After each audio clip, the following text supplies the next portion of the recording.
అందరికీ praise the lord. ఇదైతే 34th day fasting prayer. ఈరోజు నాకు బాగా అనిపించిన వాక్యం ఎందుకు అంటే, మన నోటి మాట ద్వారానే అన్నీ జరుగుతాయంట. మన నోటి మాట ద్వారానే మనం కూలిపోవడానికి కారణం అవుతుందట.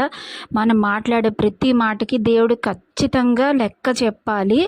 నువ్వు నీ నోటి మాటను బట్టే నీతిమంతుడు అని తీర్పు తీర్చు. అంటే మనం ఎట్లా పడితే అట్లా వాగి ఏది పడితే అది అంటే దాని ద్వారా మనం నీతిమంతులమా మంచోళ్ళమా చెడ్డోళ్ళమా అన్నది కూడా తీర్పు తీర్చబడుతుందంట.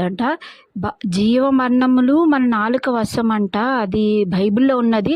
ఈ మాటలన్నీ మనకు తెలిసినవే, కానీ బైబిల్లోని రాసి ఉన్నది ఇంత దేవుడి వాక్యం అని అంటే అది ఎంత పవర్ఫుల్. ఖచ్చితంగా మనం నమ్మాలి. ఏది పడితే అది మాట్లాడటానికి లేదు.